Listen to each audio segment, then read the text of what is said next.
Deploying, got him!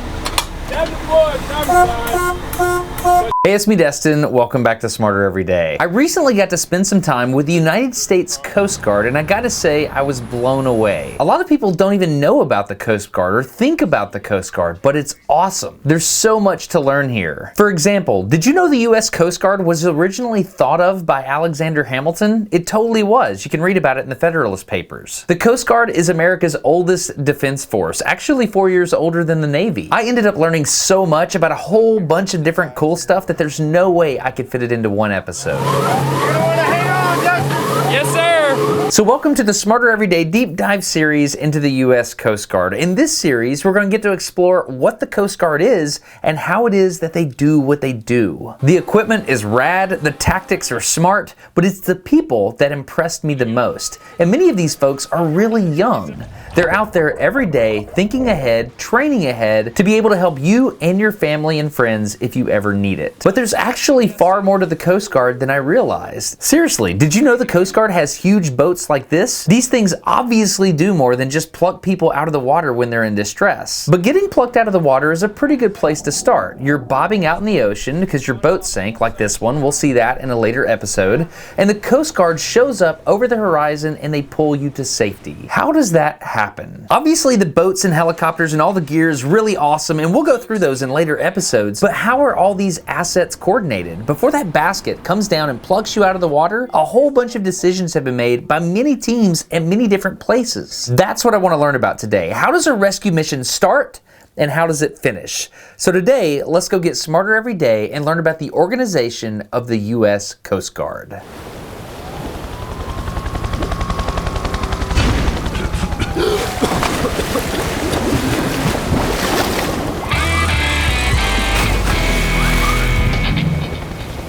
Is this artwork awesome or what? An artist named Penny made that? It is so awesome. Thank you so much, Penny. Okay, let's get this thing started. I live in North Alabama, and a lot of the Coast Guard station on the coast. There's other places as well, but for today, we're gonna go down to the coast to go to Mobile, Alabama, to what the Coast Guard calls Sector Mobile. It's at Sector Mobile where I met Lieutenant Trevor Valette, who told me we were about to head into the room where they coordinate search and rescue operations. When we got inside, the first thing we did is go through a secured door to a place where people aren't usually allowed to film, so this felt pretty special. We then walked through a glass door into a room that was far more important than I realized. What happens in this room could literally mean life or death for some people. How are you guys? Am I okay to film in here?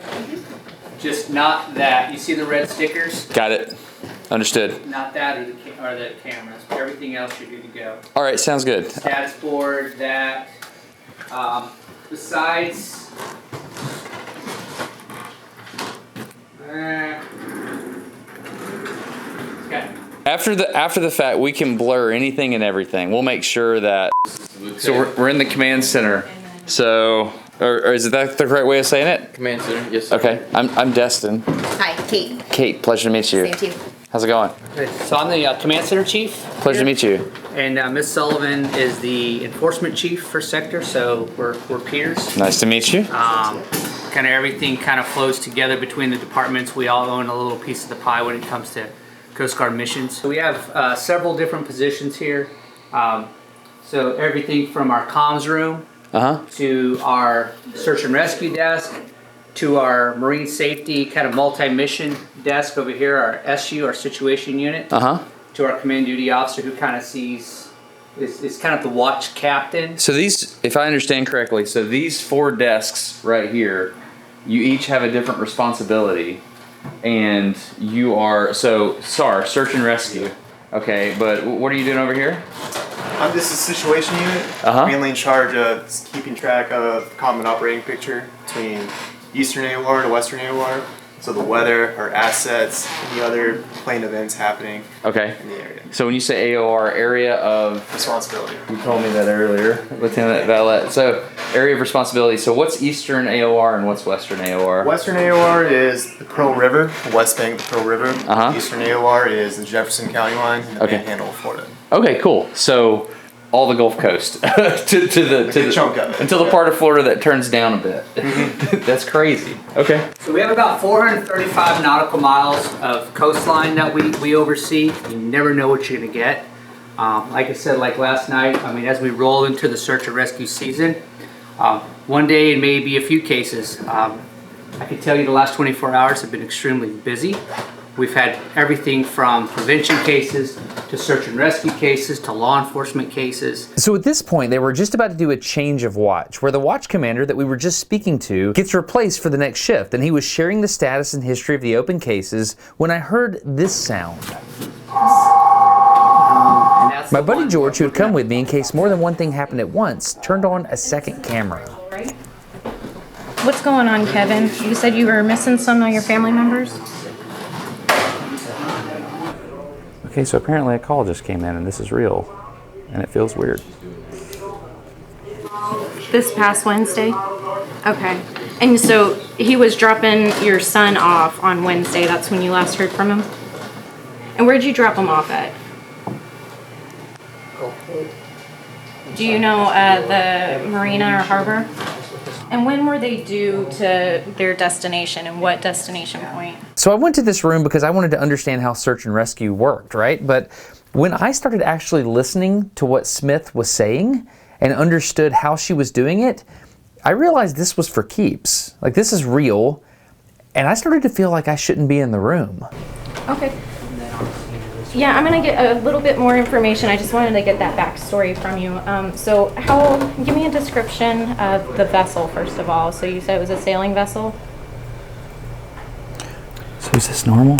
So right now we are still really in the early stages of this, gathering the information. So she's trying to find locations. Yeah, so what we'll do, so a lot of these cases, when it's overdue, what we'll do is, let's say for instance, it's a member went out fishing and never came back. So we'll send resources down to the boat ramp to see if the truck and trailer is still there.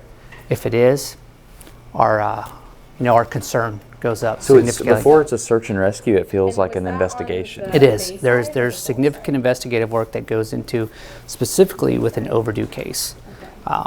Oh, that's weird. I didn't expect that. I kind of thought it was cut and dry, like, hey, this person's in distress, this person is lost at this location. But she's like scrolling the maps. And I tell you, one of the newer pieces of technology we have here is called I-911. So we enter our phone number here. It goes out to the member. They would see it pop up, hey, the Coast Guard's trying to get in touch with you.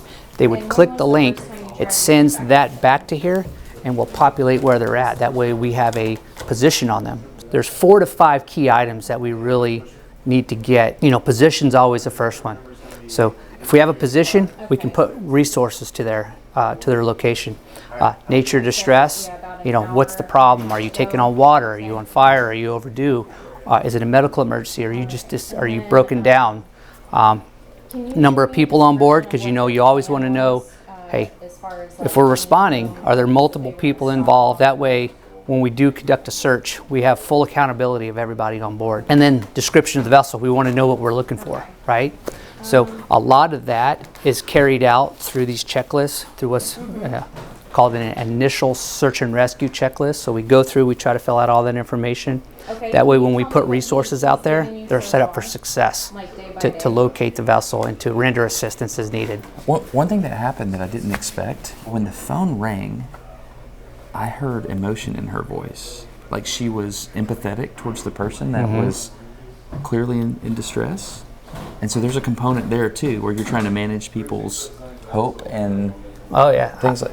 I tell you, we are the lifeline between families and the mariners. All right, so that's what it looks like to open a case with the Coast Guard from the Coast Guard's perspective, which was admittedly a little bit more dramatic than I was expecting, but it's very interesting. And we'll come back to Smith in the future, but what I want to do now is go speak to someone we met earlier about what it's like to open a case versus what it's like to close a case. Lieutenant Commander Kate Sullivan, so you were telling me that anybody can open a case. Correct. A phone call comes in, the case starts, right? Correct. So starting a case is a flare or a phone call. It could be lots of different things. Or a radio call, or what else? There's 16 different types of distress signals in the Really? Correct. 16. 16. Please don't make me go through all 16 of them.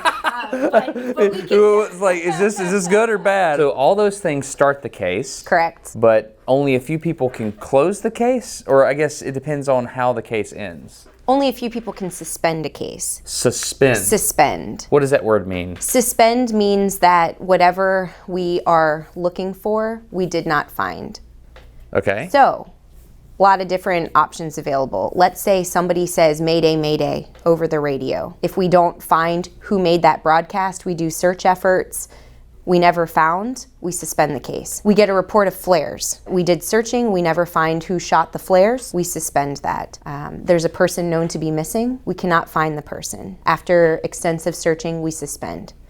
Now we close if, same instances, person shot off flares. We do searching. We find the people that shot the flares. They said, I shot those flares. We can close that case because we were able to correlate whatever the distress was with the person who did that, initiated the search and rescue system. Right. So that's the difference between suspending. Suspending whatever you're looking for, you didn't find or you didn't correlate, or closing, you found what you were looking for or you correlated whatever the distress was with whomever initiated. Okay. I think I'm getting it. So there's ways that cases start. You close the case if you find the thing. Correct. You suspend the case if you can't find the thing and certain criteria have been met. Correct. The goal is to end the case in a favorable way as quickly as possible. And you go until you find a resolution or you suspend the case. Because continuing to search will not garner any different results. In my mind, you send out aircraft and they'll search in a zigzag pattern. Is that real? It very much is real. There's numerous types of patterns that, I'm sure the watch can show you, whether it's a creeping line pattern, whether it's a parallel search pattern. So in a future episode, we're going to talk about those search patterns out over the water, specifically a Victor Sierra. But for now, let's go back to the call center where Smith is still working that first case and another call has come in. We got another one. I just heard Beach Marine Police call out to Alabama Marine and talking about a vessel taken on water by Lillian's. Saying it's probably not going to make it. We had another call come in for a vessel taking on water. I went to the radio room to listen in and try to figure out what was going on. Marine 3, this is Coast Guard on channel 22 Alpha. Could I get a good brief description on what the vessel looks like? Over. Blue, about a 24-foot center console. The on the back, Alabama registration. Roger, that's a good copy. Is there a vessel name? Over. Negative. Roger, good copy. And could I get a good GPS position from them at this point? We're not equipped. Roger, just to confirm near Bird Island. Directly south of Bird Island by about 50 yards. Roger, good copy. South of Bird Island. Please stand by on 22. Stand by 212. But it was two other government agencies that are talking to each other about the vessel, so they're already on scene with the vessel. But they shifted off the channel, so we can't. Now I'm gonna have to make a phone call and see if I can get some other information about it. So if you have someone on scene, do you guys need to show up? Well, we still, if the vessel sinks, then we still gotta make sure they get recovered, right? But then you gotta look at the other missions, which is pollution, and how are they going to recover that vessel, so it's not a hazard navigation. So there's a whole bunch of different things that go into it that you have to kind of prioritize everything from search and rescue to pollution to hazards, so there's a big field that goes into it of the way you got to think about it. So when a whole bunch of things start coming in, then you're going to kind of prioritize first search and rescue, then the rest of your missions, right? We're kind of in the trenches here, and what I want to do now is zoom out a little bit. I want to understand the overall context of where we're at within the Coast Guard. Lieutenant Valette walked me across the base. We saw all kinds of cool stuff we'll talk about in future episodes, but for now, let's go meet the person in charge. Okay, so I'm here with Captain Allen, and you're over Sector Mobile, correct? I am. I'm the sector commander for Mobile. Okay, so my understanding from a conversation we had earlier is that you've got Coast Guard stations, and that rolls up to sector, and then sector rolls up to district, and then district rolls up to Atlantic area. Okay. And then headquarters. And then headquarters, That's which right. is in DC, right? That's right. That's where our commandant and vice commandant are. Do they give you information that you have to obey, or that goes down through the district? Actually, headquarters creates policy for us. and we're more operational unit. So with sector, under the sector umbrella, we have 18 units essentially.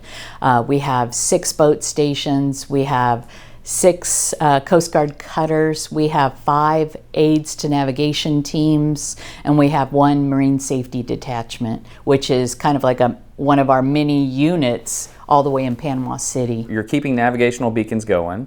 That's right. You're doing search and rescue, and then what else? We drug enforcement? We do. Actually, we have 11 statutory missions, and we do all of them except for Arctic operations, ice breaking. For search and rescue, that's our primary here. Do you have a map of the area under your authority? Is there a map here we can look at, or it's not called a map, right? Chart. A chart. Do we have a chart we can look at? So right here is... Can I come in here? Absolutely. Our area of responsibility, which is Mississippi, Alabama, and Northwest Florida over to St. Mark's, which is near Tallahassee. Okay, so you are here in Mobile. That's correct. We're right here. And so you deploy to all these areas, right? We actually have stations and cutters in all of these areas. Oh, so it's not so much a deployment, you're just there already. Right, we're there already. We're ready to respond. We respond within a half an hour at a moment's notice. We also have units in northern Alabama, which you see here are 2 river systems that are in there. Oh yeah, like Alabama has some of, like, is it true we have more interstate waterways per unit area than almost any other state? That is true. Is it really? Absolutely, and we have a lot of commerce on these rivers as well. Barges and everything, all the goods that come up and down the river. Really? And then we have a lot of vessels that come in and out of ports along the coast here. We have 5 deep water ports. We have 2 small ports as well. And I'm the captain of the port for all of those ports as well to keep those ports operational. Oh, really? Right. I'm starting to understand the magnitude of the person I'm speaking to. Okay, I'm sorry. So you're in control of the port? I oversee the port. The Coast Guard's kind of like the doctors on the water. If anything goes wrong, we fix it. During the hurricane, I have the authority to close the ports, and then we reopen them as soon as possible. That's a big deal. It is, it is. So that's a responsibility. Have you ever done that? I have. Actually, during this last season, it was a record season. We had to open and close the ports many times. I think about 5 times we had to do this. But we don't do it in a vacuum. I certainly don't do it in a vacuum. I do it with our partners, our industry partners, our port partners, our pilots that are out there piloting the vessels in and out. I don't make the decision alone. I get lots of input and feedback before I do anything like that. So this was a great chat with Captain Allen, but for now, we still have an open case in the command center. I still feel things about that. And if you recall, there's 2 ways that a case can end. It's either suspended or closed. So let's go back and find out what happened. And it's Lieutenant Smith? Yeah, Lieutenant Junior Grade Smith. Oh, pleasure to meet you. I appreciate the promotion, but I'm not there yet. Sounds good. So 2 things. I noticed that you had a special inflection in your voice when you answered the phone. Yeah. What was that about? Like you were being, like you wanted them to feel comfort and care. Did not expect that. Right. What were you doing there? One, it's, kind of stressful when you're dealing with anybody who's concerned, right? If you're calling worried about your loved ones, like, you don't want to feel panicky. It makes you forget things. It makes you kind of stress out and to maybe escalate the situation. So we just want to start at the baseline and make sure we are calm, cool, collected so we can get as much information as we can. Because the more information we have, the more we can help, the faster we can help. So that's really important. Plus, just from a personal standpoint too, I would want to be comforted a little bit too, make sure everyone is helping me, isn't panicking as well. And that's kind of a key component to what we do back here is, yes, we deal with real high stress situations, but we can't get stressed on top of that because we need to think clearly and we need to be smooth when we respond to everything. So what, can you walk me through the thing that you filled out here? Oh, I kind of do things a little bit backwards just because of the way my brain, I like taking longhand notes, just getting as much information. I have this as a reference to make sure I'm asking the right questions, but my handwriting is a little too sloppy to fill out this neatly. So I usually take it all on a chronological sheet. This is just like our standard note taking for any call that comes in. And then I transfer that information to our QRC, so our quick response check sheet. This is the QRC? Yes, and we have one for each individual case that may occur. So this individual was calling because he was concerned about family members that went on a sailing voyage that he hadn't heard from in a couple of days. So they were going to be unreported is what we would classify that, because he wasn't due back until June 2nd. So he wasn't technically late just yet, but there was enough concern because he hasn't been hearing from them. So this is all the information that we've kind of gathered as the Coast Guard that helps us determine what actions to take from this particular case. So asking a lot of, where were they going? Where did you last see them? Yeah, I heard that. You were saying, where are they supposed to be? Did they mention they were going to go explore a cave? Or, you didn't say that, but you know what I'm saying? Just what they were going to do. So were you, what happened to resolve it? Because when you answered the phone, I was like, I'm just going to film this call center. And then you answered the phone and everything got serious for me real quick. Right, yeah. And then it was resolved. I need you to tell me why things are good now. Yeah, things are good because as we're doing all the investigative work, the individual he was concerned about called back finally, or texted rather. So. And how long had this individual been lost? 3 days. So, just enough to concern, and we're going to be concerned if everybody else is concerned too. So were they a little embarrassed? Like, were they waited 3 days to call here? Well, no, the family member called us today because he figured they were on a sailing voyage, exploring around. Maybe they just had fun, lost track of time. But after 3 days, he thought, I should have heard from them by now. He got the text message from his family member saying, hey, sorry, we're okay. He did not realize, the individual that's on the sailboat, that we were already involved at this point. And so I don't know if they're embarrassed or not. They shouldn't be. I mean, if you're out on the water, yes, please check in with your loved ones, because otherwise they get worried, we get worried, it becomes a big deal. But what did you feel? Like, did you kind of like mentally roll your eyes like, oh, they called me? No. Just an immediate relief, because this is, you start automatically thinking worst case scenario. Like, I think we're kind of all programmed to think that way. It's like, all right, if this is the worst case scenario, what do we have to do? And so, I'm already starting to mentally roll through, once I get all this information, what we're going to have to do, which would entail quite a bit. But when somebody is found, that's our ultimate goal. So if that happens without our help, I'm just happy that they are okay. So that's the search and rescue desk over there. Mm-hmm. I see a bunch of phones.